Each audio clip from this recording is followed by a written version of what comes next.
आज के इस co-curricular course semester first food nutrition and hygiene में सभी स्टूडेंट जो पार्टिसिपेट सभी का स्वागत है। काजल, आपका माइक्रोफोन ऑन है, ऑफ कर लीजिएगा। के साथ में जिन भी स्टूडेंट्स के माइक्रोफोन ऑन है वो प्लीज ऑफ कर लें, नहीं तो हमें फिर यहाँ से करना पड़ेगा। ठीक है, सॉरी तो सर। देखिए, ओके, डोंट वरी। तो ये आगरा कॉलेज का है। इसमें बीए, बीएससी, बीकॉम सभी स्टूडेंट्स को फर्स्ट, थर्ड और फिफ्थ सेमेस्टर के स्टूडेंट्स को फॉर्म भरना है। तो उसके बाद में ये इंस्ट्रक्शन सही तरीके से आप पढ़ लीजिए। डुप्लीकेट ईमेल आईडी या डुप्लीकेट मोबाइल नंबर आप यूज करेंगे तो फॉर्म तो भर जाएगा, लेकिन आपका ऑनलाइन क्रिएट नहीं हो पाएगी। क्या आजकल के नल्ले बेरोजगार छबरी रिश्तेदार दूसरे रिश्तेदार के घर पे जाकर अदरक वाली चाय मांगते हैं बड़े बड़े कोठी बंगले वाले रिश्तेदारों के सामने, ताकि उनको ये लगे कि अब ये थोड़ा सा ध्यान रखिए आप लोग, जो बीच में इस तरीके से होता है फिर मेरे को ऑफ करना पड़ता है, ऐसा मत करिए, जरा ध्यान रखिए इसका। तो यहाँ पे आप देख रहे हैं ईमेल आईडी में आप अपना वैलिड ईमेल आईडी डालिए। इसी ईमेल आईडी पे आपके पास हमारे पास से सारी सूचनाएं पहुंचेंगी।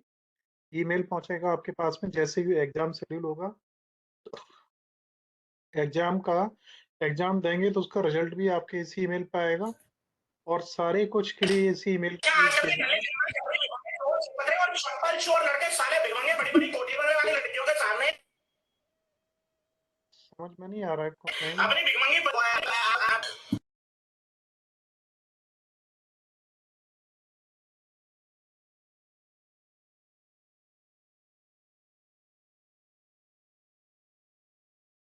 तो ध्यान रखिए, यहाँ पे आपको जो ईमेल आईडी यूज करनी है उसी का भविष्य में यूज होगा। उसके बाद में आप अपना स्ट्रीम सेलेक्ट करेंगे, जो भी बीए, बीएससी, बीकॉम आपका को करिकुलर कोर्स, उसके नाम भी पड़े हुए हैं, कौन से सेमेस्टर का कौन सा है उसे सिलेक्ट करना है। वोकेशनल कोर्स में ये 3 कोर्स हम लोग हैंडल कर रहे हैं, इसलिए इन 3 में से कोई है तो उसे सिलेक्ट करें। अदर्स हैं तो अदर में आप कर लें। अदर्स के बारे में इंफॉर्मेशन हमारे पास से नहीं मिल पाएंगे आपको। इसके साथ ही आपका लाइब्रेरी साइंस का अगर एग्जाम अभी छूटा हुआ है तो उसे आप सिलेक्ट करेंगे। और ध्यान रखिएगा, आप 13 डिजिट का रोल नंबर अपना यूज करिएगा, उसी से ही सब कुछ ट्रेस हो पाएगा। सारी रिपोर्टिंग, सारा सिस्टम उसी से ट्रेस हो पाएगा, आगे के लिए और भविष्य के लिए भी। थर्ड और फिफ्थ सेमेस्टर के सभी के पास में होंगे। फर्स्ट सेमेस्टर के स्टूडेंट्स के पास में हो सकता है रोल नंबर सभी न मिल पाए हो, तो वो अपना WRN कंप्लीट नंबर डालेंगे। उसके बाद में ये लोग खुद अपने डैशबोर्ड में जाके अपना WRN नंबर की जगह पर रोल नंबर बाद में रिप्लेस कर सकते हैं, इसलिए ध्यान रखिएगा इसका। नेम आप अपना लिखेंगे, फादर्स नेम, और मोबाइल नंबर जो करंटली आप यूज कर रहे हैं, व्हाट्सएप नंबर जो आप करंटली, परमानेंट एड्रेस और डिस्ट्रिक्ट, और आपने यूट्यूब चैनल सब्सक्राइब किया है कि नहीं, टेलीग्राम चैनल दोनों से जुड़े हैं कि नहीं, और कोई सजेशन है तो ये। अब देखिए, मैं थोड़ा सा आपको दिखा दूं कि जो आपका डेटा हमारे पास में आया हुआ है उसमें काफ़ी कुछ डेटा गड़बड़ है, और उसके आधार पे वो आईडीज क्रिएट नहीं हो पाएंगी। यहाँ पे आप देख पा रहे हैं ये जो कैंडिडेट हैं, जिनके रोल नंबर ये भरे हुए हैं, ये सही हैं। अब एजीसी जो आपने ये भरा हुआ है, एजीसी ये आपका जिस समय आप फर्स्ट टाइम रजिस्ट्रेशन करते हैं तो आगरा यूनिवर्सिटी, आगरा कॉलेज की साइट पे भरते हैं, वो नंबर है। ये नंबर आपका एक्टिवेट नहीं हो पाएगा इससे, जो भी कोई है ये। और नाम है इनका, देखिए, विज्ञानी शर्मा। और उसके साथ में एक ये एयू वाला दिया हुआ है, नीरज कुमारी, ये भी गलत है। ये रोल नंबर देखिए, न्यारिका सिंह, गलत है। और इस तरीके से फिर जब आपका अकाउंट क्रिएट नहीं हो पाएगा तो फिर आप लोग परेशान होंगे। या तो WRN नंबर या फिर आपका रोल नंबर, इसका आप लोग ध्यान रखिए जरूर। और रोल नंबर ही डालिए, उसी से सब ट्रेस होगा। आप देखिए ये फालतू में गलत भरा हुआ है, साक्षी सिकरवार। अगर इनसे एक्टिवेट भी हो जाएगा तो ट्रेस नहीं हो पाएगा, बाद में दिक्कत आएगी। तो इस तरह से आप लोग सही तरह से भरिए, ठीक है। तो आगरा कॉलेज से अभी तक जो रिस्पॉन्सेज हैं, एयू वाला नंबर मत डालिए आप लोग, 91 लोगों की आ चुकी हैं। और अभी तक ऑनलाइन एग्जामिनेशन का जो सिस्टम है वो अभी तैयार है, लेकिन उसके लिए जो क्वेश्चन सेट हमें तैयार करने हैं वो अभी नहीं हो पाए हैं, है ना। तो उनको हम लोग कल तक जहां तक है एक्टिवेट हम कर देंगे। ठीक, इसलिए जो लोग रह गए हैं वो सभी लोग उस गूगल फॉर्म को जरूर भर लें। ठीक है, और ये बहुत बेहतर आपका एक्सपीरियंस रहेगा इससे जुड़ने का, जिसमें आपको पता लग पाएगा कि कितने अच्छे तरीके से आप एग्जाम्स वगैरह दे पा रहे हैं और चल पा रहे हैं। मैं गूगल फॉर्म का लिंक आपको शेयर कर दे रहा हूँ अभी फिर,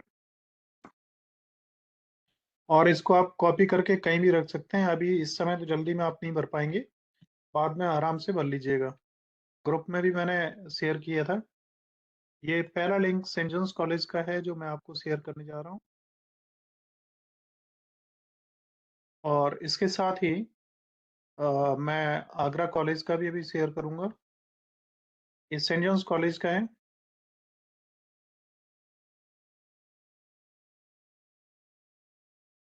राइट। इसके बाद में नेक्स्ट ये आगरा कॉलेज का है। इस कॉलेज को इस लिंक को कॉपी करके अपने पास कहीं रख लीजिए आप, व्हाट्सएप वगैरह में कहीं भी, जिससे आप जब भी भरेंगे तो इसे यूज कर पाए। वेबसाइट रजिस्ट्रेशन नंबर होता है WRN का मतलब। ठीक है, तो इस तरीके से आप कर पाएंगे। और ऑनलाइन एग्जामिनेशंस के लिए हमने सारे वीडियोस बनाए हुए हैं, फिर भी मैं एक बार आपको दिखा देता हूं, देखो कि ऑनलाइन एग्जामिनेशन सिस्टम क्या है और कैसे काम करेगा। तो ये सारा कुछ आपको मिल जाएगा इस पे लॉगिन क्रेडेंशियल्स वगैरह आके आपको। तो ये है CHANKYA.co.in/exam। ठीक, यहाँ पे जब आप आएंगे तो इससे आगे मैं अभी आपको शॉर्ट में डेमोन्स्ट्रेट कर दे रहा हूँ। ये ऑनलाइन एग्जामिनेशन सिस्टम आपकी प्रिपरेशन के लिए बहुत ही हेल्पफुल होगा, इसलिए आप इस पर रजिस्ट्रेशन जरूर अपना कर लें, जिससे आपको आगे कोई दिक्कत ना आए। ठीक है ना। तो यहाँ से आ, आप देखेंगे, नीचे हम आते हैं तो ये सारा कितने पैकेजेस हैं। अब यहाँ पे ये टूरिज्म एंड हेरिटेज मैनेजमेंट का एक पैकेज है, और ये को करिकुलस में फिजिकल एजुकेशन योगा का है, वोकेशनल में सॉफ्ट स्किल्स एंड सोशोलॉजी है, और इसी तरीके से ये ट्रिपल C वगैरह के हैं, O लेवल के हैं, तमाम सारे पैकेजेस हैं ना। है? तो अभी इसमें क्या है कि आपके जो ये पैकेज हैं फर्स्ट का, जैसे सोल में जाएंगे तो यहाँ से सारे पैकेज डिस्प्ले होने लगेंगे। अभी आपको फर्स्ट सेमेस्टर का फूड न्यूट्रिशन एंड हाइजीन और certificate in yoga, computational physics और बेसिक कंप्यूटर स्किल्स, ये सभी अभी कल तक हम उम्मीद करते हैं कि हम इन्हें तैयार कर देंगे। तो इन पैकेजेस को कैसे आप यूज करेंगे, ये सारे पैकेज हैं देखिए। तो यहाँ से ये सभी कुछ पैकेजेस जितने हैं तैयार, अब इनमें कॉस्ट आप देख रहे होंगे सभी में पड़ी हुई है, बट यहाँ पे आप लोगों को कोई कॉस्ट नहीं करनी है। जैसे 10,000 रुपये है वो लेवल, ये आउटर स्टूडेंट्स आते हैं उनके लिए चार्जेस हैं, ये पे करके वो इन कोर्सेज को आगे यूज कर सकते हैं। आपके लिए फ्री होगा, कैसे फ्री होगा वो हम बाद में बताएंगे। फिलहाल हम आते हैं, तो देखिए ये जो था हमारा URL, ये अब इसमें आप यहाँ से नीचे आएंगे तो ये सारे पैकेजेस आपको दिख रहे हैं, और नीचे आएंगे तो ये तमाम स्क्रॉल्स और डिटेल्स, कितने नंबर ऑफ एग्जाम देखो 188 है, नंबर ऑफ स्टूडेंट 2435 हैं अभी, नंबर ऑफ विजिटर्स इतने हो गए हैं, और ये तमाम सारी चीजें आपके जो टॉप अचीवर्स होंगे हाईएस्ट मार्किंग में, उनका यहाँ पे डैशबोर्ड में ये इन्फॉर्मेशन भी रहेगी। और उसके बाद आप जब स्टार्ट करेंगे तो यहाँ पे एक ये बटन देख रहे हैं रजिस्टर एंड लॉगिन का। इस रजिस्टर एंड लॉगिन में जब आप आएंगे तो ये लॉगिन है और ये रजिस्टर है। रजिस्टर आपको करना नहीं है, क्योंकि रजिस्ट्रेशन हम ऑलरेडी करके देंगे। अगर कोई रजिस्ट्रेशन करने का अटेम्प्ट करेंगे तो कैप्चा हमने यहाँ पे डीएक्टिवेट कर रखा है, ये एक्टिवेट नहीं है, जिससे कोई भी अनऑथराइज स्टूडेंट्स इसमें एंट्री नहीं कर पाएंगे। ठीक है, आपको केवल लॉगिन करना है। लॉगिन करने के लिए आपको यहाँ पे अपनी ईमेल आईडी डालनी होगी, जो भी ईमेल आईडी आप दे रहे हैं, और यहाँ पे आपका डिफॉल्ट पासवर्ड 1234 होगा, जिससे आप लॉग इन कर सकते हैं। अगर आप भूल गए पासवर्ड, तो फॉरवर्ड पासवर्ड पे क्लिक करके आप रिकवर कर सकते हैं। उसका लिंक जो है आपके ईमेल आईडी पे पहुंचेगा, वहां से आप रीसेट कर सकते हैं पासवर्ड। और अगर आप न्यू यूजर हैं तो आप जुड़ नहीं सकते, वो हम ही आपको जोड़ेंगे, तभी जुड़ेंगे आप। तो इस तरीके से आप चल सकते हैं। रिसेंट ईमेल वेरिफिकेशन, अब आप ये भूल गए कि आपने ईमेल कौन सा यूज किया था, तो यहाँ रिसेंट पे करेंगे तो आपके उस ईमेल पे दोबारा से एक लिंक चला जाएगा, आपको पता रहेगा कहाँ से कैसे होगा और क्या होगा। फिलहाल जैसे हमारा एक ये पड़ा हुआ है, तो यहाँ पे मैं बहुत शॉर्टली 2-4 मिनट में कुछ चीजें दिखाता हूँ कि किस तरीके से इस पे स्टूडेंट्स मैनेज होते हैं। ठीक है, और किस तरीके से क्वेश्चन पेपर्स होते हैं। इनके वीडियो ऑलरेडी बने पड़े हैं सब कुछ, लेकिन मैं, अगर पासवर्ड आप भूल जाएं, यूजर नेम अपना भूल जाएं, तो वो सब कुछ यहाँ से आप रिकवर कर सकते हैं इससे। तो देखिए, ये इस तरीके से होता है। ये स्टूडेंट्स हैं अभी जो ऑलरेडी ऑन बोर्ड रजिस्टर्ड हैं। 59 एग्जाम्स अभी चल रहे हैं ऑलरेडी। और उसके बाद में मैं आपको थोड़ा सा दिखा रहा हूँ कि हमारे पास क्वेश्चन बैंक कितना बड़ा है। क्वेश्चन बैंक में अगर आप देखेंगे तो 20,385 क्वेश्चन हैं अभी। इसी तरीके से हम क्या करेंगे, जैसे यहाँ पे आप देख रहे हैं ट्रिपल सी के हैं, M1 के हैं, इनके हैं तमाम। तो इसी तरीके से आपके जो वो पेपर है, ये NEP के देखो, वोकेशनल कोर्स टूरिज्म मैनेजमेंट है, स्किल डेवलपमेंट है, NEP वोकेशनल कोर्स है। और ये NEP के को करिकुलर कोर्स हैं। ये फर्स्ट और थर्ड सेमेस्टर के, नहीं, सेकेंड और फोर्थ सेमेस्टर के होंगे।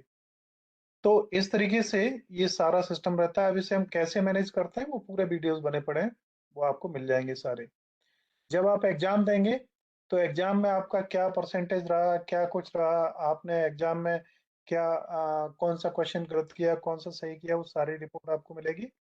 और किसी भी स्टूडेंट का अगर स्टेटस हम देखना चाहें या कॉलेज देखना चाहें कि आपने एग्जाम दिए, कितने दिए, और आपकी क्या पोजीशन रही, तो यहाँ पे ये पूरा सिस्टम मेंटेन होता है।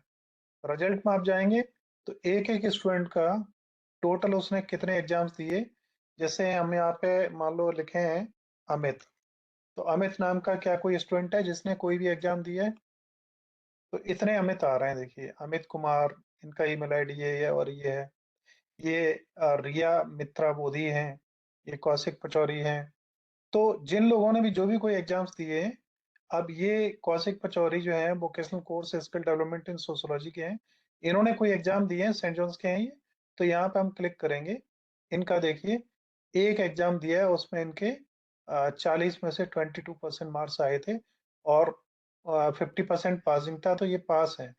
पास होने पे एक सर्टिफिकेट आपको मिलेगा, देखिए वो कुछ ऐसा दिखाई देगा। ये पासिंग की रिपोर्ट है अभी फिलहाल। इस पूरी रिपोर्ट को आप देख सकते हैं, और यहाँ पे इससे आप इनका पूरा विवरण देख सकते हैं, किस डेट में दिया, परसेंटेज क्या रहा, कितना टाइम लगाया, कितने मिनट का था, ब्राउजर टॉलरेंस, जिसमें क्या होता है अगर विंडो आप मूव करने की कोशिश करेंगे तो उससे रिलेटेड इंफॉर्मेशन होगी। ये क्वेश्चन सारे कितना समय लगा किसमें, और हर एक क्वेश्चन में भी कितना समय लगा, वो सब कुछ होगा। देखिए पहला क्वेश्चन है, which of the following is an example of social change movement. तो मार्ड आंसर, आंसर इन्होंने कोई दिया नहीं है, राइट आंसर उसका ये था। दूसरा है, what does cultural awareness involve in the context of sociology. तो यहाँ पे इन्होंने इस पे टिक लगाया था और यही सही है, तो इन्हें 1 नंबर मिल गया। इसमें इनको 1 मिनट 31 सेकंड का समय लगा। सर हाँ जी। सर जैसे मैंने अभी फॉर्म भरा था सर इसमें मेरा बैंकिंग फाइनेंस है, तो सर इसमें सर ऑप्शन नहीं आ रहा सर बैंकिंग फाइनेंस का sir. Banking and finance course हम लोग नहीं देखते हैं, इसलिए वो नहीं आएगा। हम लोगों ने बताया तो, आपको, सर्टिफिकेट इन योगा तो सर कंप्यूटेशन फिजिक्स। हाँ जी। तो सर क्या होगा फिर हमारा सर? तो कॉलेज में जो दूसरे लोग देख रहे हैं उनसे आपको संपर्क करना पड़ेगा। ठीक है, तो यहाँ पे देखिए जो भी क्वेश्चन आप कर रहे हैं, अगर आपने गलत किया, जैसे इसका सही आंसर टू अवॉइड कम्युनिकेशन होना चाहिए था, आपने लगाया टू लीड, तो एक बार देख के आपको पता लग जाएगा, नहीं भाई गलती हो गई, इसका आंसर ये होना चाहिए। और 1 मिनट 7 सेकंड का टाइम लगाया। क्वेश्चन टाइप कैसा है, इजी है, मीडियम है, हार्ड है, वो भी यहाँ से पता लग जाएगा। तो इस तरीके से, अब जैसे ये मीडियम है देखो, है ना, और क्वेश्चन जो आएंगे आपके पास वो रैंडम आएंगे। अगर हमारे पास मान लीजिए 500 क्वेश्चन 200 क्वेश्चन भी हैं और 200 बच्चे एग्जाम दे रहे हैं, तो किसी के में 150 आएगा, किसी के में पहला आएगा, किसी के में 10वां आएगा। और उसके बाद में जो उनके क्वेश्चन आंसर्स रीसफल होने के साथ साथ आपका जो आंसर्स आएंगे, अगर एक जैसा क्वेश्चन आ भी जाए तो वो भी अलग अलग आएंगे, तो आप नकल नहीं इसमें कर सकते। ठीक है, जो भी होगा, ये इतने क्वेश्चन इन्होंने कर ही नहीं पाए, टाइम इनका ओवर हो गया होगा और एग्जाम सबमिट हो जाएगा। ठीक है, तो यहाँ से मैं आगे बढ़ता हूँ सिलेबस की तरफ। अब अपनी कह रहे हैं सर ऑनलाइन कैसे होगा एग्जाम, वो बता दो बस। तो वही तो मैं बता रहा हूँ, और क्या बता रहा हूँ भाई। तो यहाँ पे अभी कोई प्रश्न अगर किसी का है तो पूछ लो, फिर मैं आगे सिलेबस की तरफ बढ़ रहा हूँ। ये पूरे रिकॉर्ड पड़े हुए हैं। अनुष्का पूछ रहे हैं कि क्या इनका गूगल फॉर्म जो भरा है वो सही है कि नहीं। तो वो हम क्या करेंगे कि आपके उसमें भी डाल देंगे, उसमें क्या नाम है, उस पे टेलीग्राम ग्रुप में जो भी होंगे। देखो ये हमारे सामने है, Ctrl+F करके, ANUSHKA। अनुष्का, आपका कॉलेज कौन सा है?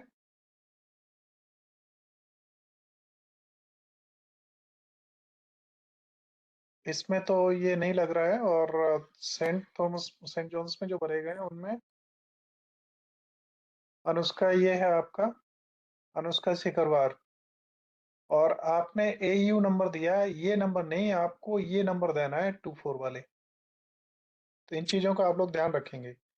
मैं अब आगे बढ़ता हूँ, टाइम ज्यादा हो रहा है। ठीक है, तो लिस्ट और वो सारी चीजें हम अपडेट कर दिया करेंगे उस पर, डोंट वरी अबाउट दैट। तो मैं सीधे चलता हूँ अपने आज के इस सेशन में।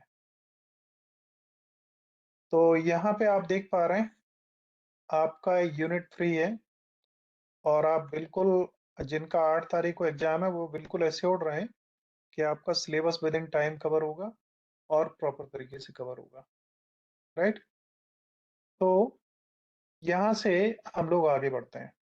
आज आपका 3rd यूनिट है, और 3rd यूनिट में मैं स्टार्ट करने से पहले थोड़ा सा आपको सिलेबस भी दिखा दूं, जिससे आप लोग एश्योर्ड रहें कि आपका सिलेबस जो हो रहा है that is as per the recommended guidelines. तो ये 3rd यूनिट आप यहाँ पे देख पा रहे हैं। इस 3rd यूनिट में ये मैटर है जो आपको कवर करना है।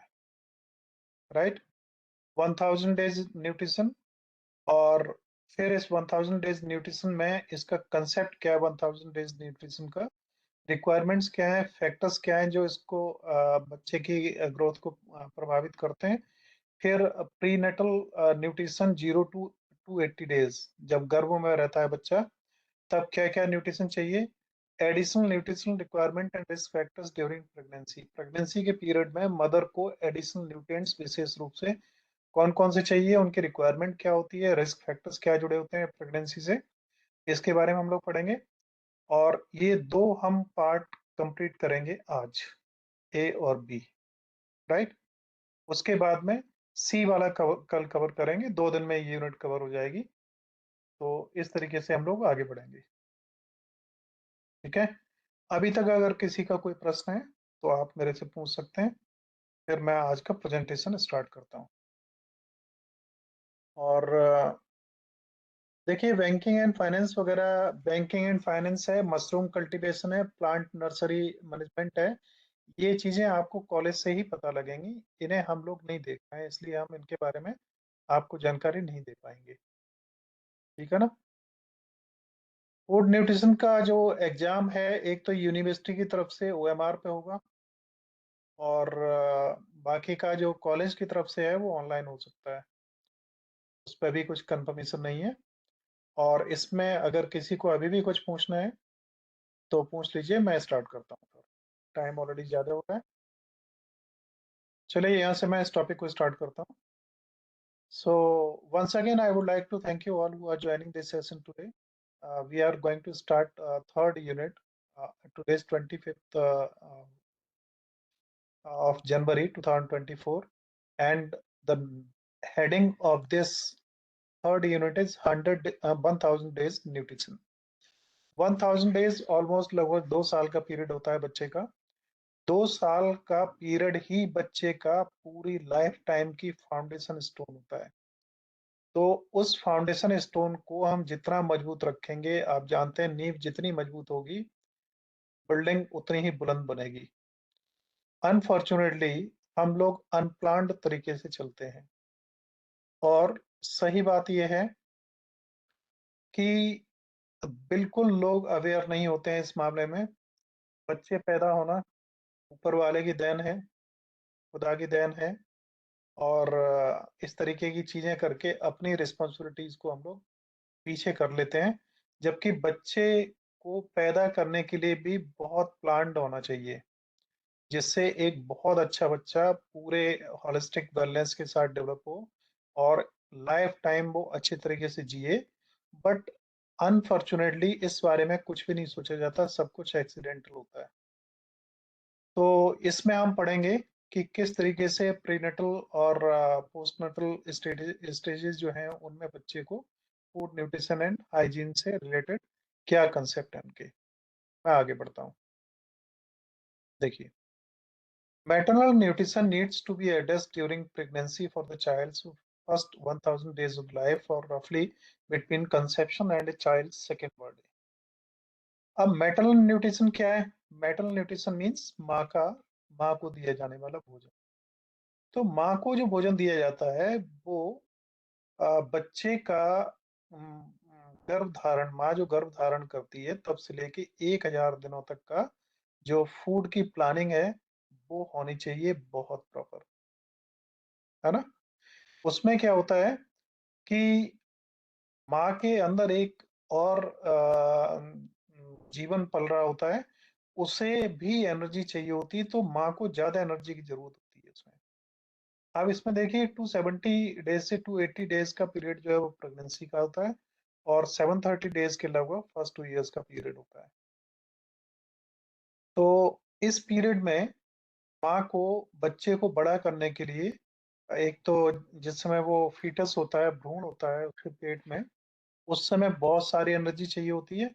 शायद आप लोगों को ना पता हो कि माँ प्रेग्नेंट होने के बाद, माइक्रोफोन ऑफ रखिएगा आप लोग, लगभग 60 बहुत सॉरी 1 हफ्ते में 70 से 80% उसका ब्रेन डेवलप हो जाता है, और उसका जो ये क्या नाम है, बैकबोन वगैरह है इसके, और तमाम सारी ऐसी चीजें जो हैं इम्पोर्टेंट हैं, वो बहुत थोड़े समय में डेवलप हो जाती हैं।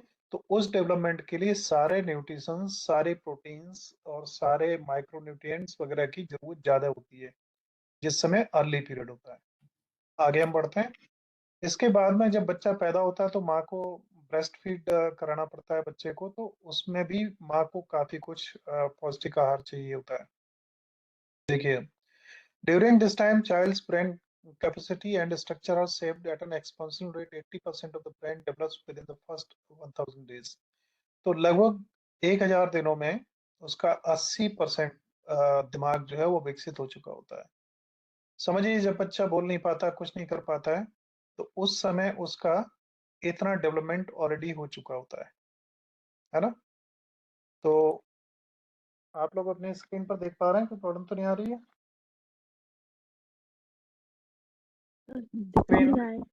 Screen is not visible. Okay. So that's why I asked you. I'm just going to share. तो कभी कभी ऐसा हो जाता है। अभी डिस्प्ले हो रही होगी ना? अरे अपना कैमरा बंद कर लो। आप लोग माइक्रोफोन ऑफ रखिए।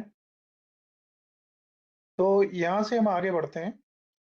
तो क्या होता है, इसी 1000 डेज के पीरियड में बच्चे का जो विद इन दिस पीरियड जो भी उसका ऑडिटरी डेवलपमेंट है या विजुअल सेंसरी सिस्टम है, ये साला अभी साथ देखो ढूंढा, पता ना कहाँ चला गया। माइक्रोफोन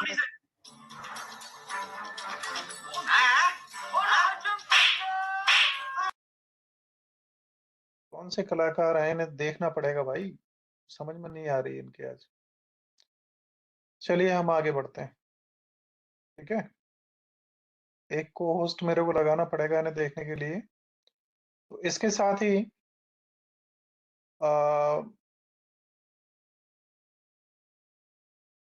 मेमोरी फंक्शंस और इसके साथ में प्रोसेसिंग सिस्टम्स वगैरह सब डेवलप होते हैं। Child's brain can create 1000 new neural connections every second throughout this time.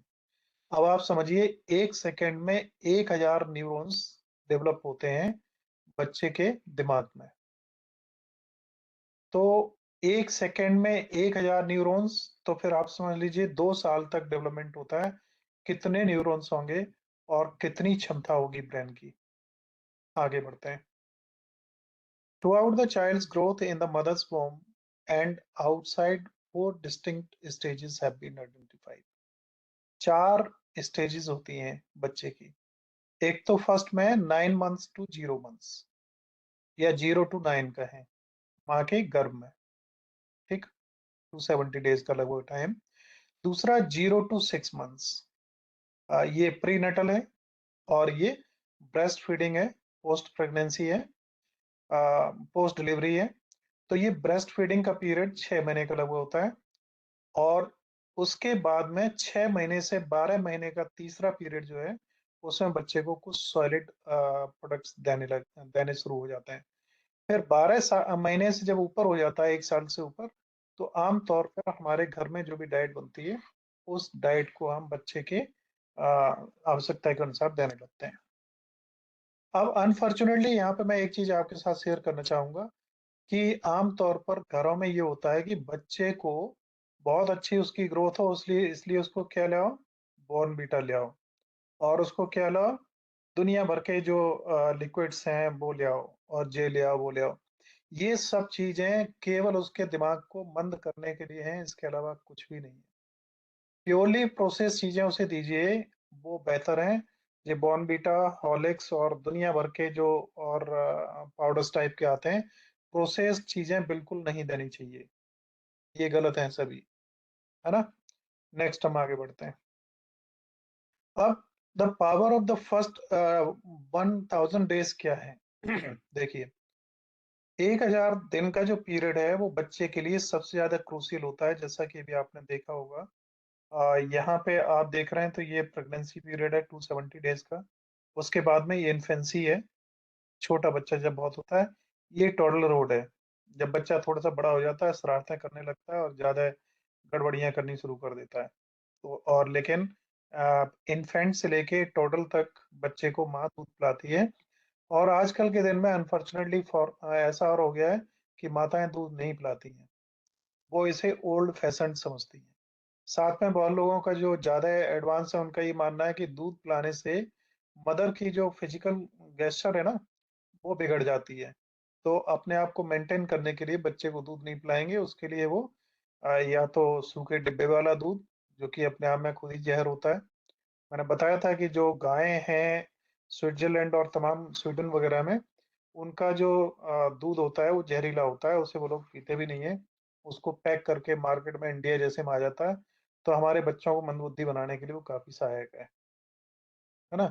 Fortunately हमें लगता ये है कि हम लोग बहुत बच्चे को अच्छा कर रहे हैं, लेकिन अच्छे की बजाय हम उनका बुरा करते हैं। तो और मदर्स अगर अपने बच्चे को ब्रेस्ट फीड नहीं करवाती हैं, तो इसके बहुत सारे बाई प्रोडक्ट्स होते हैं। क्योंकि देखिए, आपके माँ जो है बच्चे की, उसके अंदर जो दूध डेवलप हुआ है, वो नेचुरल तरीके से हुआ है, प्रकृति ने दिया है और खास करके उस बच्चे के लिए दिया है। अब आप उसकी जगह गाय भैंस का दूध पिलाएं तो ये गलत है। तो उसे माँ का दूध मिलना चाहिए। माँ के दूध में जो विटामिन और मिनरल्स और सारा पोषण होता है, वो दूसरे किसी में। गाय ने बनाया है गाय के लिए, और भैंस ने बनाया है अपने भैंस के बच्चे के लिए।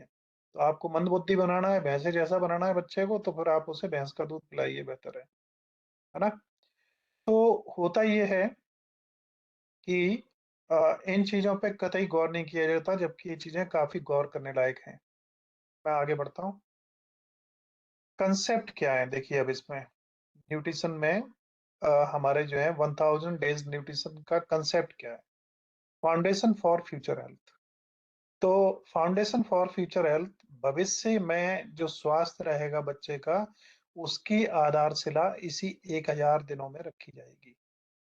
वो कैसा हेल्थी होगा, कितना ग्रो करेगा, उसकी कॉग्निटिव पावर्स कितनी होंगी, लर्निंग एबिलिटीज क्या होंगी, ये सब कुछ ये 1000 दिन का पीरियड उसका सुनिश्चित करेगा।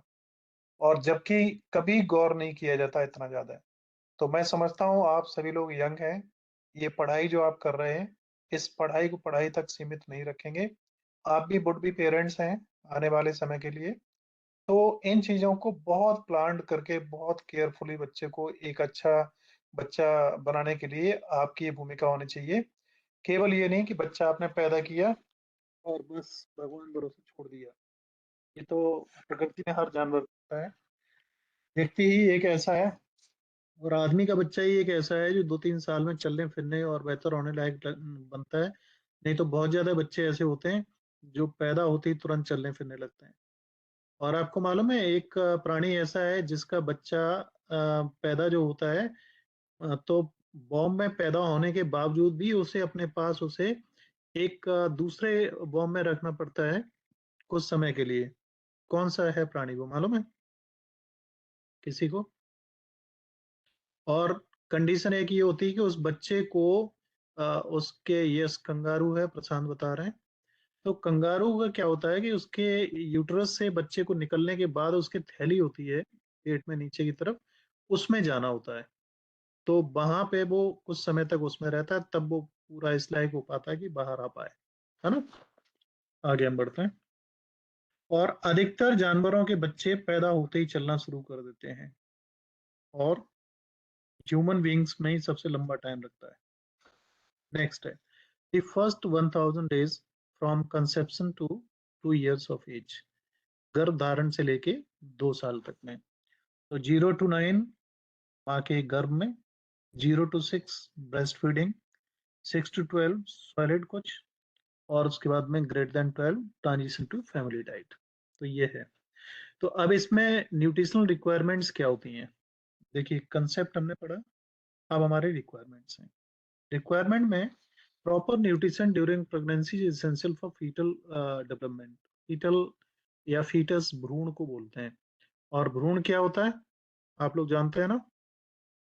जिस समय ये माँ के यूटरस में ओवा का उससे फर्टिलाइजेशन होता है उसके स्पर्म्स के साथ में, तो वो इम्प्लांट हो जाता है यूटरस में। तो वो इम्प्लांट एक बहुत छोटे से रूप में होता है, उसी को ही भ्रूण कहते हैं या फीटस कहते हैं। तो उसका डेवलपमेंट वहां पे होता है।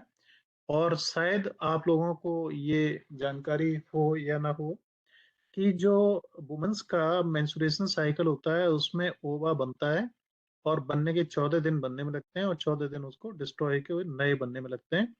और स्टार्टिंग में जब बच्चे पैदा होते हैं, अगर बच्ची है तो उसके अंदर काफी सारे ओवास होते हैं और समय बढ़ने के साथ में ये ओवास घटते चले जाते हैं लगातार।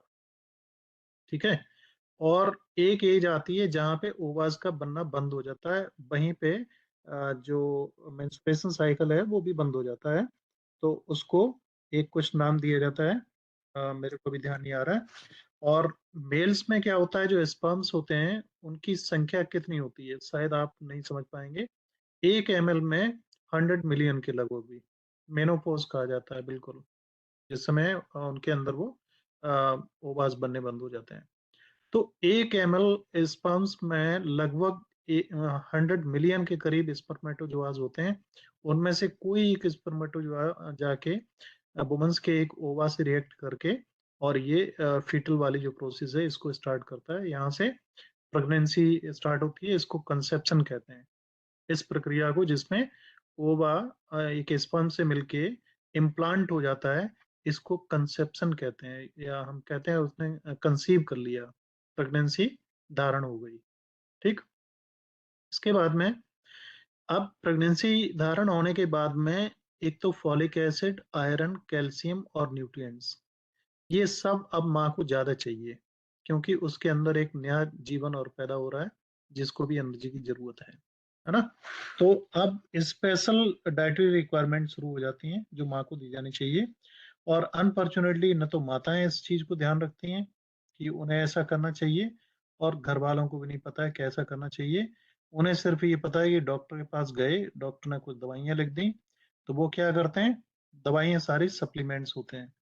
और आपको बहुत अच्छी तरह पढ़ाया गया है कि सप्लीमेंट्स को जहां तक हो आपको नहीं यूज करना चाहिए।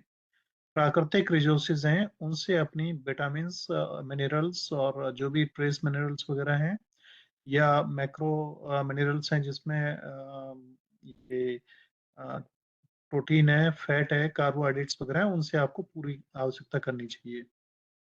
राइट, आगे हम बढ़ते हैं। देखिए, टॉडलर्स कौन होते हैं, नन्हे बच्चे, इसीलिए मैंने लिख दिया यहाँ पे जिससे आपको ध्यान रहे।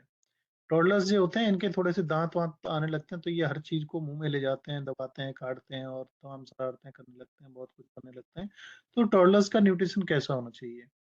टॉडलर्स के न्यूट्रिशन में अब प्रोटीन, कार्बोहाइड्रेट्स, फैट्स और वेजिटेबल्स वगैरह इनकी उसमें आने चाहिए मील में। Adequate intake of nutrients like calcium and vitamin D supports bone development. अब यहाँ पे बात आती है कि इसके लिए आप क्या करते हैं। आप कुछ नहीं करते हैं, केवल आप मार्केट से खरीद के पाउडर ले आते हैं और उन्हें पका के, या कुछ वो आते हैं लिक्विड टाइप के बना के, वो देते हैं। और सूप वगैरह भी अगर आप देते हैं तो वो रेडीमेड ले आते हैं। ये सब केमिकल्स आप बच्चे के दिमाग में थोप रहे हैं, जिससे उसकी जो बुद्धि है वो भी थोड़ी सी कम डेवलप होती है, पूरी तरीके से डेवलप नहीं हो पाता।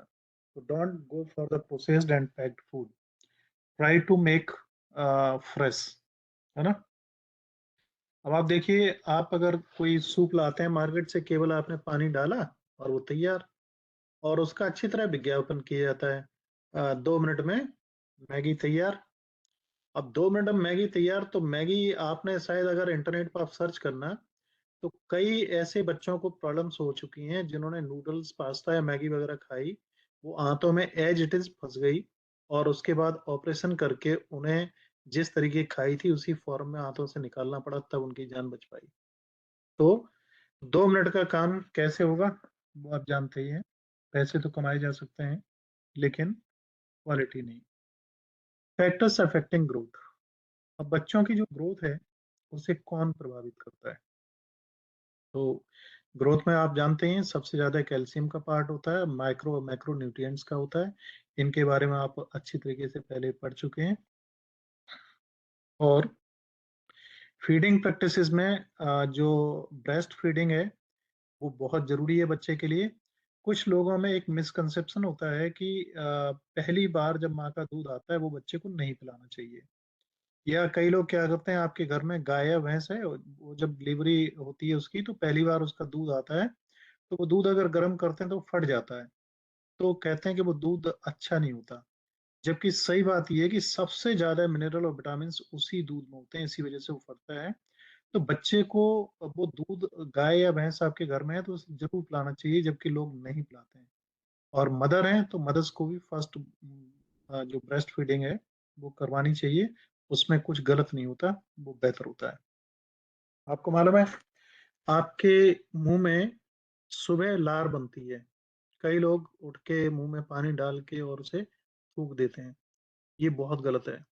लार में सलेवा होता है जो एल्कलाइन होता है, जो आपकी बॉडी के लिए बहुत इंपॉर्टेंट है। आपके गले के नीचे जितना जो कुछ है सब एसिड है, और एल्कलाइन का कोई स्रोत भी नहीं है लार के अलावा। इसलिए सुबह खाली उठने के बाद में मुंह में पानी डाला, घुमाया, आपको लगता है कि रात भर में बैक्टीरिया पैदा हो गए। जैसे वेस्टर्न जो कंट्रीज है ना, वो यही सिखाते हैं कि रात भरे में आपके दांत में बैक्टीरिया पैदा होते हैं, और रात को सो तब ब्रश करके सो, सुबह उठो तब ब्रश करो, और बहुत बैक्टीरिया हो जाते हैं, कैविटीज हो जाती हैं, जो नौटंकी हो जाती है, वो तमाशा हो जाता है। और सही बात ये है कि जितने ये हैं, चाहे वो कोलगेट हो, चाहे सेंसोडाइन हो, चाहे कोई भी हो, इनमें एक केमिकल होता है, उसका नाम होता है नाम उसका कुछ, देखो मैं थोड़ा सा मिस कर रहा हूँ। वो क्या करता है कि मुंह में ये जो वो बनता है सलाइवा, उसको बनने से रोकता है। एक तो क्या नाम है उसका, मैं थोड़ा सा मिस कर रहा हूँ, अभी याद आ जाएगा तो मैं आपको बता दूंगा। तो होता क्या है कि सलाइवा कम बनता है हमारे मुंह में, उससे हमें बीमारियां और होती हैं। और जरा अगर अच्छी तरीके से आप देखेंगे उसको, टूथपेस्ट को, तो उसके ऊपर वार्निंग लिखी होती है कि 4-5 साल से छोटे बच्चों को ये न दें। इसका मतलब क्या है कि वो जहरी है। हाँ, सोडियम लॉरेल सल्फेट होता है, ठीक है, सोडियम लॉरेल सल्फेट। आप इसको कभी सर्च करके देखना इंटरनेट पे कि ये कितना हानिकारक है स्वास्थ्य के लिए, लेकिन वो इसमें डालते हैं, और इसके डालने से आपके मुंह में लार बननी कम हो जाती है, और लार कम बनती है तो आपको दुनिया भर की बीमारियां खड़ी होती हैं। इसलिए ये सब बेकार की चीजें समझाई जाती हैं, और केवल मार्केटिंग, और इसके अलावा कुछ नहीं होता। साथ में आप कुछ दिन अगर नीम से दातून या बबूल से दातून करके देखें, आपको अंतर मिलेगा। आपके दांतों पे जो पीलापन है वो एक प्राकृतिक कोटिंग है प्रकृति की, जो आपके दांतों को सुरक्षित रखती है तमाम सारी जर्म से और बैक्टीरिया से। और लोग कहते हैं वो पीलापन मतलब आपके दांत खराब हैं और आप गंदे हैं, आप सही से दांतों को धोते नहीं हैं। ब्रश आप जो यूज करते हैं प्लास्टिक का, plastic full of negative energy होती है। इसका प्रयोग मैं बताऊंगा कैसे किया जाएगा और आप प्रूव कर पाएंगे। तो फैक्टर्स अफेक्टिंग ग्रोथ में और क्या है, हेल्थ केयर एक्सेस। आपको किस तरीके से हेल्थ केयर, आप हेल्थ कैसे बेहतर हो सकती है, तो आपके पास में बच्चा जो है, बच्चे को पेरेंटल केयर बेहतर मिलनी चाहिए, समय समय पर उसकी वैक्सीन, रेगुलर चेकअप्स, और उसके साथ में जो पौष्टिक आहार है वो मिलना चाहिए। सोशियो इकोनॉमिक फैक्टर्स, बच्चे के डेवलपमेंट में सोशियो इकोनॉमिक फैक्टर्स का भी बड़ा असर होता है। बच्चा जिस माहौल में रहता है, जिस समाज में रहता है, जिस समुदाय में रहता है, वहाँ की जो प्रैक्टिस और रिचुअल्स हैं उनसे वो प्रभावित होता है और उसके तहत वो आगे बढ़ता है। अगर एक बच्चे को जन्म से छोड़ दिया जाए, और ये आप थोड़ा सा सर्च करिएगा, देखिए जब मैं आपको पढ़ाता हूँ तो मेरे पास वास्तव में सर्च करने का टाइम उतना हुआ नहीं होता है जिससे मैं कुछ बातें आपको ऐसी निकाल के लाऊं जो बड़ी विचित्र हों। जैसा मैंने पढ़ा था काफी पहले, लेकिन मैं अभी 100% ये ऐसे और नहीं कर पाऊंगा कि मैं 100% उसके तथ्य दे पाऊं, लेकिन इंटरनेट पर आप सर्च करेंगे तो मिलेगा। एक बच्चा पश्चिम बंगाल में, वो पैदा होते ही उसको कुछ भेड़िए उठा ले गए, और भेड़ियों ने उसे मारा नहीं बल्कि उसको पाला। तो जो वो देखते हैं ना, मोगली एक सीरियल आता था, इसी तरीके से वो बच्चा भेड़ियों में पला, और वो अपने दोनों पैरों और दोनों हाथों से चलता था भेड़ियों की तरीके से, और सारा आचार व्यवहार ऐसा ही था। उसको जब पकड़ा गया तो उसमें ह्यूमन बीइंग में उसे कन्वर्ट करने के लिए बहुत प्रयास करे गए और वो नहीं हो पाया। तो इससे क्या होता है कि हम जिस एनवायरनमेंट और जिस सोसाइटी में रहते हैं उसका असर हमारे ऊपर बहुत बड़ा होता है, और उसी से ही हम सब कुछ सीखते हैं। पैदाइशी के साथ में जो कुछ करेक्टरिस्टिक्स हमें मिले हुए हैं वो हमारे साथ प्रिवेल नहीं करते। बहुत कुछ हम सोसाइटी से आके सीखते हैं। नेक्स्ट आगे देखिए, हाइजीन एंड सैनिटेशन। किसी भी सोसाइटी में या किसी घर में या किसी समाज में अगर साफ सफाई की व्यवस्था नहीं होगी तो आप जानते हैं बैक्टीरियाज पनपेंगे, बड़े होंगे, और बहुत कुछ उनका बीमारियों में कंट्रीब्यूशन होगा, और बीमारियां होंगी तो आप जानते हैं हर तरीके से आपको प्रॉब्लम होगी। आपकी ओवरऑल और होलिस्टिक ग्रोथ जो है वो नहीं हो पाएगी। जेनेटिक फैक्टर्स इंपॉर्टेंट होते हैं। आप मालूम है बहुत सारी प्रॉब्लम्स जो हैं जेनेटिकली होती हैं, एक पीढ़ी से दूसरी पीढ़ी में वो जेनेटिकली चलती हैं। लेकिन तमाम सारी वो चीजें हैं जहाँ पे हमारे पास में साइंस उसका उत्तर दे पाने में सक्षम नहीं होता है। तो साइंस कहने लगता है या तो ये जेनेटिकल है, या कहता है कि ये सिंड्रोम है ना, जिनके पास उनके उत्तर नहीं होते हैं। अब सिंड्रोम का मतलब उनके पास कोई उत्तर है ही नहीं, जेनेटिकल का मतलब उन्होंने अभी तक खोज वहां तक कर ही नहीं पाई है। तो नेक्स्ट है environmental factors. Exposure to toxins, pollutants and other environment factors can impact development.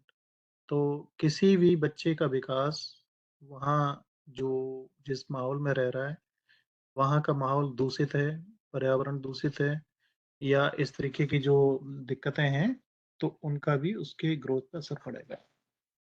Next है एंटरप्रेन्योरशिप एंड सपोर्ट। तो एजुकेशनल प्रोग्राम्स बहुत सारे ऐसे चलाए जाते हैं जिससे आप जानते हैं आंगनबाड़ी है, और स्वास्थ्य कर्मी तमाम और भी हैं, वर्ल्ड हेल्थ ऑर्गेनाइजेशन की प्रोग्राम्स और प्लानिंग्स हैं, कम्युनिटी एंगेजमेंट है, एक स्वास्थ्य सखी करके होते हैं, और सभी जिलों में एक एक डिस्ट्रिक्ट हॉस्पिटल्स में। अविनाश, क्या बात है, आप लोग ये मैसेजिंग बंद कर दीजिए, अननेसेसरी, जिसकी जरूरत नहीं है। ठीक है, इस समय क्लास चल रही होती है, अगर कोई रिलेटेड मैसेज की जरूरत है तो करिए, अदरवाइज नहीं। तो कम्युनिटी एंगेजमेंट में जितने डिस्ट्रिक्ट हॉस्पिटल्स हैं उनमें सभी में एक डिपार्टमेंट है, rehabilitation centre, nutrition and rehabilitation. तो अगर आपके आसपास कोई गरीब लोग हैं जिनके बच्चे कुपोषण का शिकार हैं, आप उन्हें हॉस्पिटल्स में ले जाएं, तो वहाँ पे उनके रहने की, खाने की व्यवस्था फ्री होती है।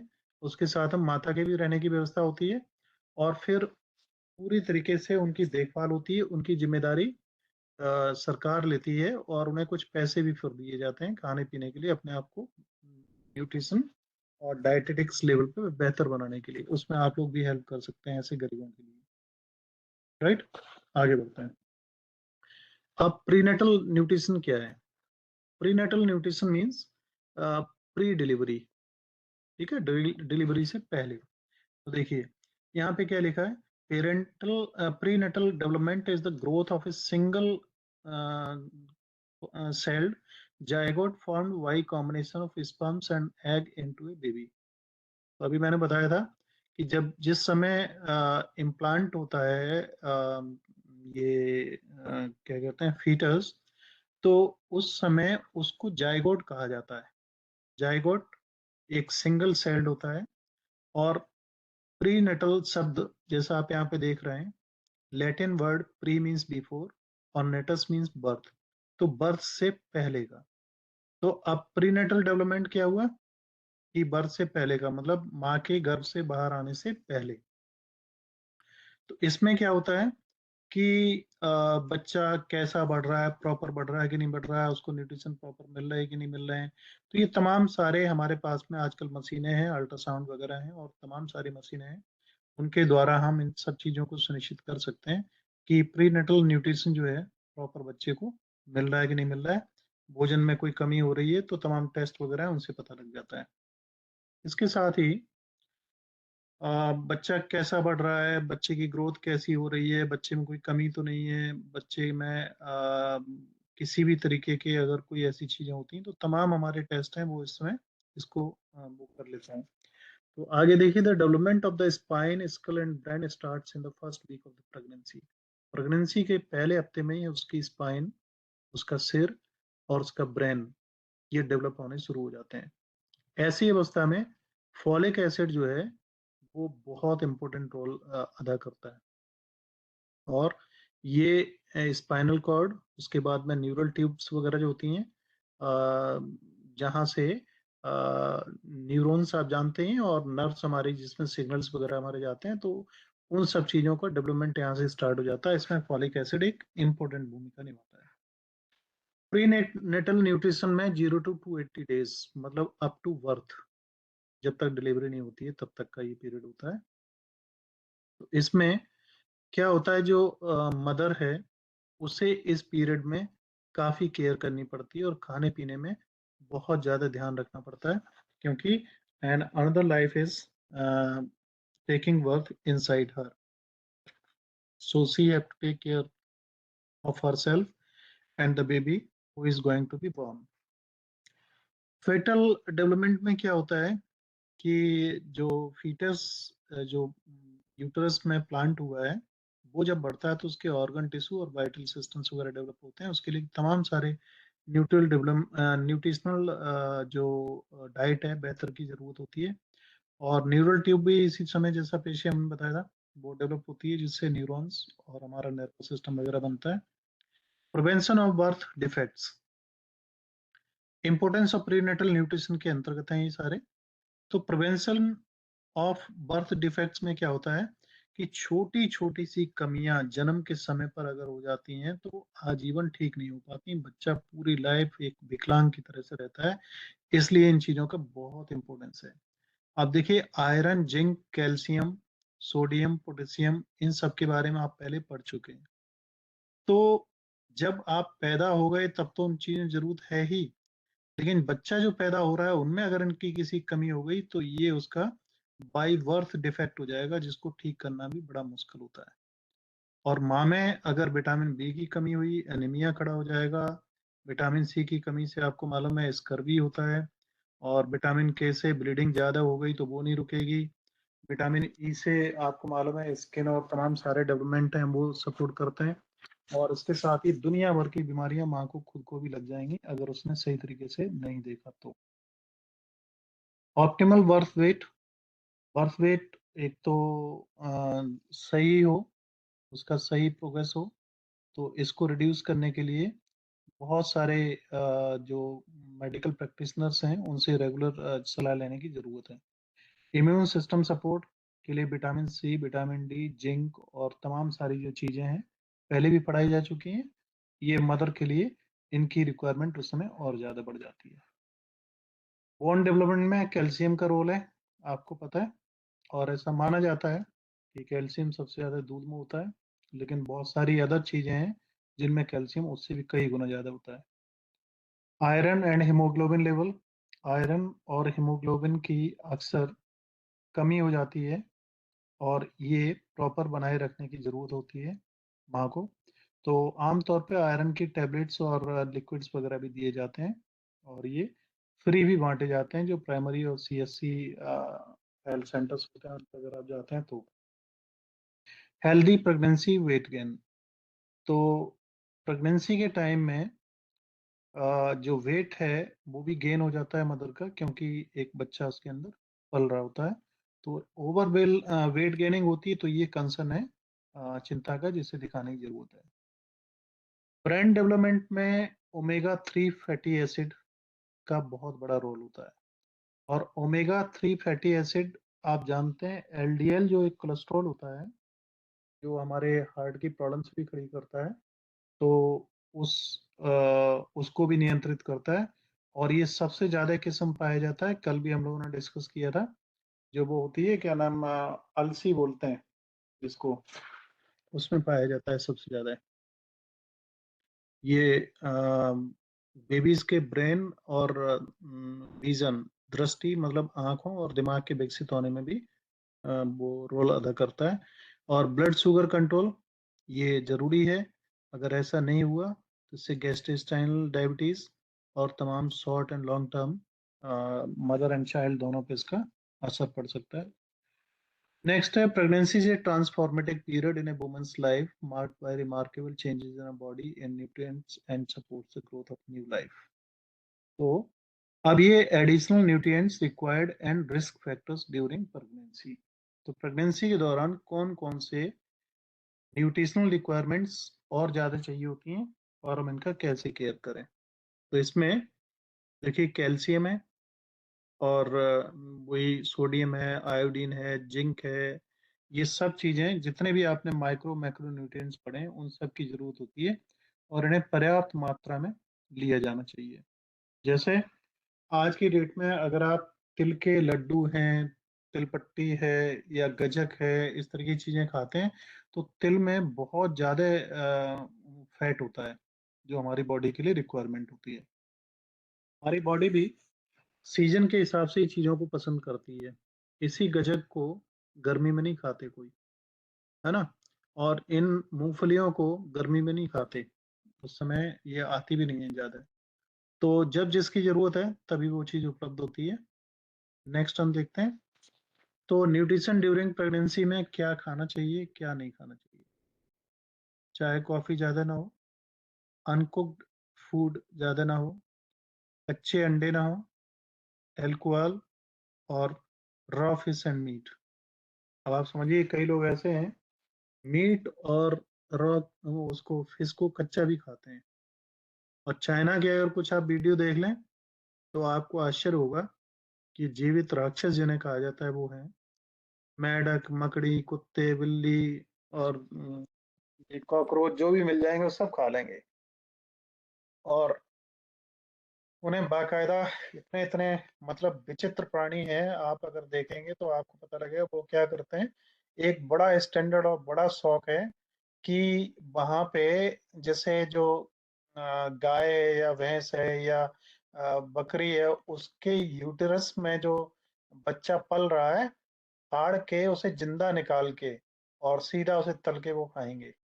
इस चीज में उन्हें आनंद आता है। मेढक होंगे जिंदा पकड़ के लाए और उबलते हुए तेल में उन्हें सीधा डाल दिया और वो उसमें कर पाए। जानवरों को जिंदा कर लेते हैं, और जो मतलब उनका सिस्टम अगर आप देखोगे तो कॉकरोच जिंदा खाते हैं, बिना तले तलाए भी खाते हैं। बड़ा विचित्र है, और इतना मतलब इतना विचित्र लगेगा, आप सर्च करें थोड़ा सा यूट्यूब पे तो दुनिया भर के वीडियोज मिल जाएंगे। केंचुए खाते हैं वो, और सब कुछ खाते हुए दिखाई दे जाएंगे।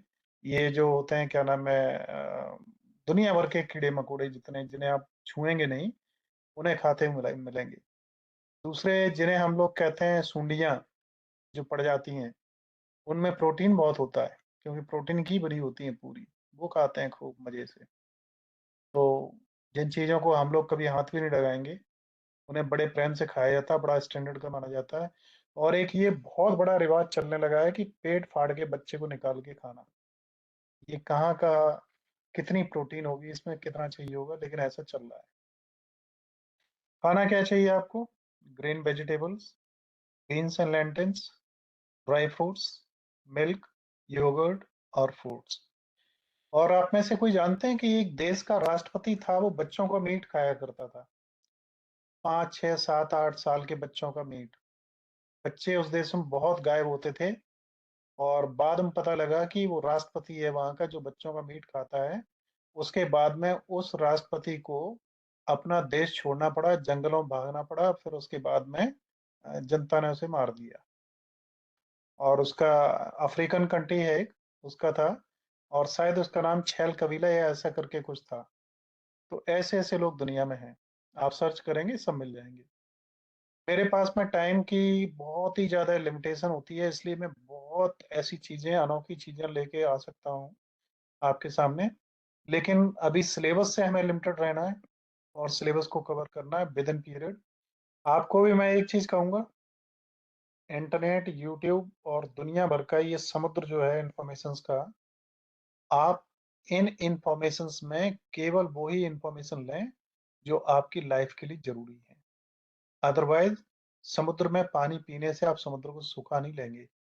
इसलिए दुनिया भर की वो इंफॉर्मेशन जो आपके लिए आवश्यक नहीं है, आपको देखने में अच्छी लग रही हैं, आप उन्हें अननेसेसरली अपने सिर में इकट्ठा न करें और अपने आप को पागल न बनाएं। इसलिए आप जो इंफॉर्मेशन आपको सीधी रेलिवेंट है, उन्हीं इंफॉर्मेशन तक अपने आप को सीमित रखिए। क्योंकि आपका ब्रेन भी जो है ना, उसे जरूरत है कि वो ही चीजें आप दें जिनकी जरूरत हो। और देखिए, आपको मालूम है, ज्यादा खाना खा लेते हैं तो आपको पेचिश हो जाती है, डायरिया हो जाता है। इसी तरीके से दिमाग में ज्यादा विचार भर लेते हैं तो क्या होता है, डिप्रेशन हो जाता है। वो दिमागी डायरिया है, और ये पेट वाला डायरिया है। तो इसलिए ये दुनिया भर के टीवी, ये दुनिया भर के चैनल्स, ये दुनिया भर के नेटवर्क्स आप अननेसेसरी न देखें। और भगवान में थोड़ा सा विश्वास करते हुए, जब कभी मौका अगर आपके पास फ्री हो, आपके पास कुछ भी करने के लिए ना हो, तो आप आराम से आंखें बंद करके बैठ जाएं, और तसल्ली से कहीं ध्यान को न जाने दें। केवल अपने शरीर पर ध्यान रखें कि शरीर में कौन सी संवेदनाएं उठ रही हैं, क्या हो रहा है शरीर में, कहाँ पे जलन महसूस हो रही है, कहाँ पे खुजली महसूस हो रही है, कहाँ पे दर्द महसूस हो रहा है, कहाँ पे क्या हो रहा है। अपने आप को फील करें, तो आपका दिमाग रेस्टिंग पोजीशन में आएगा, जिससे आप बहुत बेहतर बनेंगे। इसलिए अपने आप को भी नियंत्रित करें, है ना। मैं आगे बढ़ता हूँ। देखिए, अब इसमें ये है कि किन किन चीजों की जरूरत है प्रेगनेंसी में। विटामिन सी काफी चाहिए, ये इन सब चीजों में मिलता है। फैट चाहिए, फॉलिक एसिड चाहिए, होल ग्रेन्स, आयरन, कैल्शियम और प्रोटीन। अब हमारे देश में देखो, तेल के, ऑयल के नाम पे जिसमें हम लोग पकाते हैं, वो ज्यादा वनस्पति तेल में जो तेल आता है वो बहुत ही जहरीला है। दुनिया में कई कंट्रीज में उसमें बैन लगा हुआ है। जिसको आप खाते हैं, सरसों का तेल के खाते हैं, अच्छी बात है, लेकिन सरसों का तेल नहीं होता, वास्तव में वो पाम होता है। और पाम ऑयल जो आप लेते हैं, पाम ऑलिव के नाम से पहले आता था बहुत ज्यादा, अभी भी है, तमाम फॉर्म्स में है, शरीर के लिए बहुत ही ज्यादा हानिकारक है। कई कंट्रीज में बैन है, बट अपने देश में वो चल रहा है, और अपने देश में भी बैन किया गया, लेकिन उसके बाद फिर वो चालू हो गया। आगे बढ़ता हूँ मैं। होता क्या है, देखिए गवर्नमेंट भी क्या करती है कि गवर्नमेंट इतना बड़ा रैपर पे छापती है बिच्छू, उस पे खैनी और जर्दे पे, और उस पे कैंसर वाले आदमी का बड़ा कैंसर वाला फोटो छापती है, और कहती है कि इससे कैंसर होता है, और बच्चों को भी लिखा होता है कि इतने उम्र से कम के बच्चों को नहीं बेचा जाए।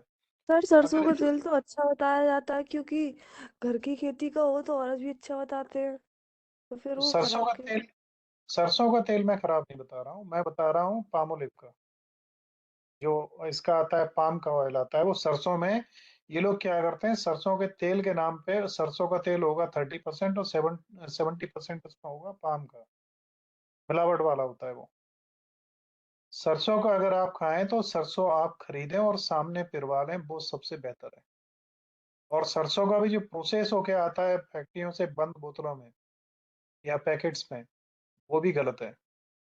आप खुद लेके और उसको जो मशीन होती है उन पे करवाएं, प्रोसेस सरसों करवाएं। फिरवा के निकलवाओ तो वो बहुत फायदेमंद बताया जाता है, बिल्कुल। क्योंकि अब मेरे यहाँ तो ऐसे ही आता है ना।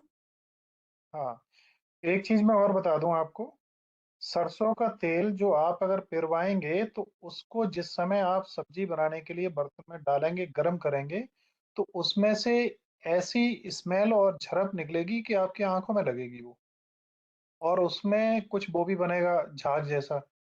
जबकि प्रोसेस्ड वाला ऑयल लाएंगे उसमें ऐसा कुछ भी नहीं होगा। आप इसे यूज करके देखिएगा, है ना। तो अब ओमेगा 3 फैटी एसिड्स की जो हमने बात करी थी, तो इसमें देखिए ये हमारे जो भ्रूण होता है उसके आईज और तमाम उसके ब्रेन और उसका नर्वस सिस्टम वगैरह डेवलप करने में काम आता है। तो ओमेगा 3 फैटी एसिड हमें किससे मिलता है? फिश से, चिया सीड्स से, फ्लैक्स सीड्स, वही जो मैंने बताए थे। फ्लैक्स सीड आपके यहाँ आराम से अवेलेबल है। वॉलनट अखरोट है, बहुत महंगा है, खाने की जरूरत नहीं है। फ्लैक्स सीड जो है सस्ता है और अच्छा है, इसे लीजिए आप। Parental supplement containing omega 3s are often recommended to ensure sufficient intake. अब जब कुछ भी नहीं मिलता है, विदेश हैं, देशों में जहाँ पे 2-2 महीने तक वो घर से नहीं निकल पाएंगे, चारों तरफ से पैक होंगे बर्फ में, तो उनके लिए ये सप्लीमेंट ही अच्छे हैं, जो लेके रख लो, एक गोली खा लो, बात खत्म। अब आप लोग जानते हैं कि आप लोग लगाते हैं वो डिओड्रेंट लाते हैं और परफ्यूम लगाते हैं, क्यों लगाते हैं आपको पता है? कोई बताएगा? डिओड्रेंट्स या परफ्यूम्स आप क्यों लगाते हैं? इसलिए कि आपके अंदर बदबू आ रही होती है। अपना इंडियन कॉन्टिनेंट ऐसा है जहाँ का एटमॉस्फेयर ऐसा है जिसमें आपके शरीर में बदबू नहीं आती, आपका खाना पीना भी ऐसा है कि आपके शरीर में बदबू नहीं आती। और यूरोपियन कंट्रीज हैं, वहाँ एक कमरे में वो बंद हैं जिसमें बाहर की ऑक्सीजन भी नहीं आती है, ऑक्सीजन है ही नहीं, और अंदर गर्म करने के लिए हीटर्स वगैरह और यूज होते हैं जो ऑक्सीजन को और कंज्यूम कर लेते हैं। वो हवा भी दूषित हो गई होती है। उसके साथ में वो खाते हैं पैक्ड फूड, और सबसे ज्यादा खाते हैं नॉन वेज। नॉन वेज खाएंगे, पैक्ड खाएंगे, और सब चीजें ऐसी यूज करेंगे तो हमारा पसीना भी जो निकलेगा उसमें से भी बदबू निकलेगी। तो हमें डिओडोरेंट लगाने की जरूरत नहीं है, उनकी बेबसी है, क्योंकि उस बदबू के मारे वो जो है ना खड़े नहीं हो सकते। और हम लोग खाते हैं फ्रेश फूड, और नॉन वेज खाते नहीं है ज्यादा, वेजिटेरियन खाते हैं। लेकिन अब डिओड्रेंट का पता लगा कि ऐड आ रहा है साहब, कौन आ रहा है उसमें, कि वो आ रही है, वो क्या नाम है उसका, दीपिका पादुकोण आ रही है और शाहरुख आ रहे हैं।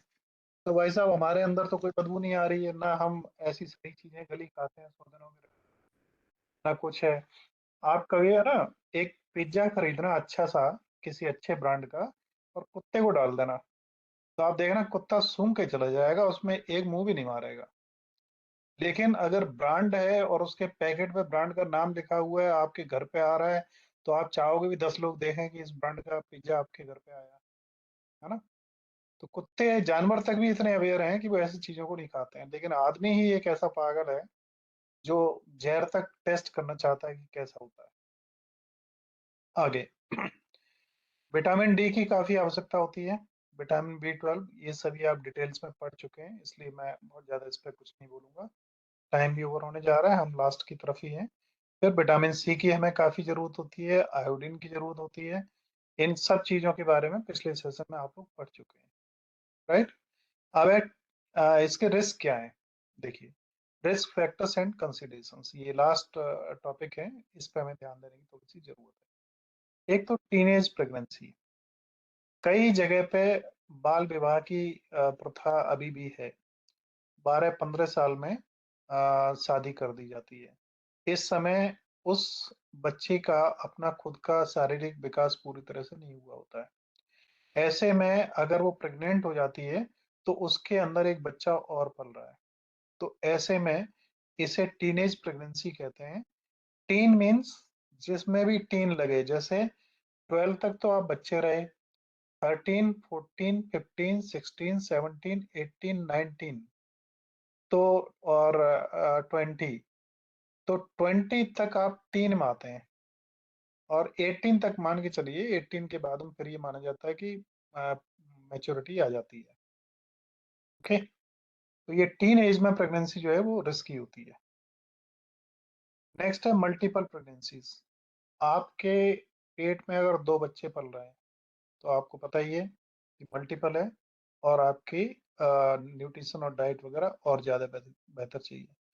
प्री एग्जिस्टिंग मेडिकल कंडीशंस में क्या है, आपको इससे पहले से ही कुछ बीमारियां हैं, जैसे आपको डायबिटीज है, हाई बीपी है, या और भी दिक्कतें हैं, तो ऐसी दिक्कतों में आपको और ज़्यादा केयर की जरूरत पड़ेगी। या आप डिप्रेशन वगैरह के मरीज हैं, या कुछ चीज़ों से आपका एडिक्शन है, अल्कोहल से या और चीज़ों से, तो ये सब चीज़ें आपके लिए when you will go for the pregnancy they will become problem to you. Now maternal age. अब देखिए हमारे यहाँ क्या हो रहा है, हम बहुत ज्यादा विकसित होते जा रहे हैं, तो शादी करते हैं कितने साल पे, 35 साल पे, और वुमेन्स में जैसे ही उनकी एज बढ़ती जाती है उनमें ओवाज के बनने की संख्या कम होती चली जाती है। और देखिए यहाँ पे लिखा हुआ है, advanced maternal age may be associated with certain risk, adequate nutrition becomes even more critical for women's in the late 30s and beyond to support a healthy pregnancy. 30 साल से ज्यादा की जो महिलाएं हो जाती हैं उनमें बच्चे पैदा होने पर बहुत सारे कॉम्प्लिकेशंस पैदा होने शुरू हो जाते हैं। अब आज की डेट में शादी ही 30 साल के बाद होती है, और पहले का सिस्टम सही था, 22 साल में शादी हो गई, 30 साल तक 2-3-4 जो बच्चे होने वो हो गए, 60 साल तक के जब आप रिटायरमेंट पाए तब तक आपने उन बच्चों की भी शादी कर ली और तसल्ली से रिटायर हो गए। अब आप 40-45 साल पे शादी करते हैं, जब आप 70 साल के करीब पहुंचने होते हैं तब तक या तो आप मर जाते हैं या मरी हुई स्थिति में होते हैं, और जिम्मेदारियां आपको पूरी करनी है। वो गलत है सिस्टम। तो सिस्टम अगर प्रॉपर फॉलो करते हैं, लाइफ के जो एथिक्स बनाए गए हैं, तो आप सामान्य जीवन और बेहतर तरीके से जी पाएंगे, अदरवाइज नहीं। नेक्स्ट है अंडर न्यूट्रिशन और मल न्यूट्रिशन। अगर पर्याप्त पोषण नहीं मिल रहा है या पर्याप्त से कम मिल रहा है तो आपको बहुत सारी प्रॉब्लम्स खड़ी हो जाएंगी। आप पढ़ चुके हैं कौन से विटामिन, कौन से मिनरल की कमी से क्या होता है। सब्सटेंस अब्यूज, अगर आपकी आदत है कुछ अल्कोहल लेने की, बीड़ी सिगरेट पीने की, तो आपको दिक्कत होगी। स्ट्रेस या मेंटल इश्यूज हैं तो आपके बच्चे में भी वो इश्यूज आ जाएंगे, इसलिए इनसे बच के रहिएगा। इसके साथ ही आपका धन्यवाद for joining this session, and I hope कि ये सेशन आपको इंफॉर्मेटिव और अच्छा लगा होगा। So if you have any query you can ask me, or I will try to give you access to the online examination system very shortly. So आप सभी को दिया गया है गूगल फॉर्म, जो ग्रुप्स हैं उनमें पड़ा हुआ है। ग्रुप 2 तरीके के हैं, आपको पता है। एक ग्रुप है जिसमें आप मैसेज नहीं कर सकते हैं, तो कम से कम उस ग्रुप को जरूर देख लिया करिए, मैनेजमेंट वाले ग्रुप को, जिससे आपको सारी सूचनाएं मिल जाएं। दूसरे ग्रुप में बच्चे काफी मैसेज करते हैं और इम्पोर्टेंट सूचनाएं दब जाती हैं। Okay, so thank you, Abnis, Kajal, Alina, Aman, and all those students who are joining with us today. Ayush hello Kumar, हाँ जी, सर कल क्लास होगी? बिल्कुल होगी। Okay sir. क्लास आपकी रेगुलर होंगी, जब सर तक मुझे आपका सर सिलेबस पूछना है, जो आप अभी क्लास ले रहे थे उस पे 1000 डेज वो और न्यूट्रिशन लिखी हुई थी, उसका मतलब क्या होगा? इसका मतलब ये है कि माँ जब गर्भ धारण करती है तब से लेके 1000 दिन तक उस बच्चे के लिए न्यूट्रिशन क्या होना चाहिए, फूड एंड न्यूट्रिशन। ठीक है, उस बच्चे के समग्र विकास के लिए, होलिस्टिक डेवलपमेंट के लिए माँ और बच्चे दोनों के लिए भोजन क्या होना चाहिए और कैसा होना चाहिए। सर यस, मैं ये पूछना चाह रही थी, जो आपने ऑनलाइन फॉर्म दिया है उसमें हमारे क्वेश्चन कब से मिलना स्टार्ट होंगे? दोबारा बताइए, कुछ आवाज कट गई बीच में। मैं सर ये पूछना चाह रही थी कि आपने जो ऑनलाइन फॉर्म दिया है ना, हाँ, तो उसमें क्वेश्चन कब से मिलना स्टार्ट होंगे? क्वेश्चन उसमें मिलना नहीं स्टार्ट होंगे। वो ऑनलाइन फॉर्म आप एक बार भर दीजिए बस, उसके बाद एग्जामिनेशन सिस्टम अलग है, उस पर आपकी आईडी बन जाएगी, उसके बाद में आप उस पर प्रैक्टिस अपनी स्टार्ट कर पाएंगे। जो आपने वो क्या बोलते हैं, आपने जो दिखाया था लिंक प्रोवाइड करके, उसमें ही ना? हाँ, वो हम देंगे आपको बाद में, अभी आप लोगों को एग्जामिनेशन फॉर्म भरना है।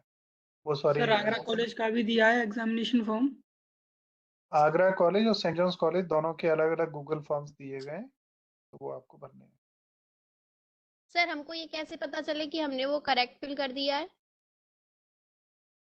वो मैं आज एक काम करूंगा, इनसे ये कह दूंगा कि जो भी आप फॉर्म फिल करते हैं ना, वो आपकी ईमेल आईडी पे भी एक मैसेज आ जाएगा उसका पूरा।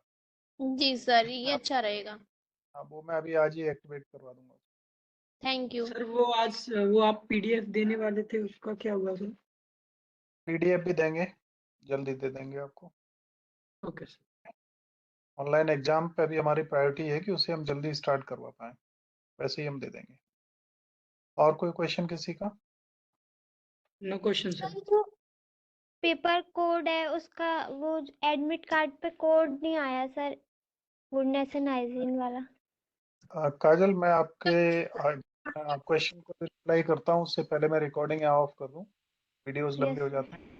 So thank you all joining for this session, and if you have any more question, you can ask me in offline mode. I'm just stopping the So, recording here. Yes, please. so